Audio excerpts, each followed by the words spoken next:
Earth is a system of systems. That means that even small changes in one part of the planet can have effects felt all the way around the globe.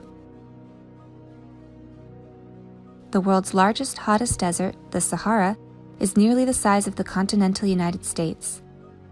Each year, millions of tons of its nutrient-laden dust are swirled up into the atmosphere by easterly trade winds and carried across the Atlantic. The plumes can make their way from the African continent as far as the Amazon rainforest, where they fertilize the plant life of one of Earth's most biodiverse regions. The dust carries phosphorus, a nutrient necessary for plant growth. As it travels around the globe, the resultant layer of dust can easily be seen from space. This was especially true over the month of June 2020, when satellites and astronauts observed an unusually large quantity of dust, nicknamed the Godzilla plume, heading west from northern Africa.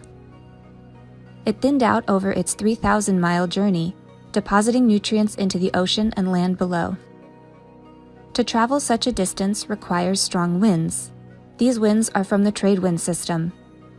The trade winds are affected by differences in sea surface temperature between the northern and southern Atlantic Ocean. Over the last century, the North Atlantic Ocean has experienced a shift in sea surface temperature every few decades, referred to as the Atlantic multidecadal oscillation, or the Atlantic multidecadal variability. Warmer sea surface temperatures in the north, like those observed in recent years, lower the contrast between north and south and change wind circulation, slowing the trade winds down. The northern and southern trade winds converge along a latitudinal band called the Intertropical Convergence Zone, or ITCZ, which is where rainfall is most concentrated in the region. The ITCZ encircles the globe, and its connection to sea surface temperature and wind has been supported by observations over thousands of years. Though the band of rain always moves north and south with the seasons, a recent NASA study shows that the ITCZ has been migrating farther and farther north over the last several decades, likely a result of the warming climate. As the band covers more of the Sahara, increased quantities of rainfall over the desert dampen down the dust, making it even less likely to be carried off by the already weakened winds.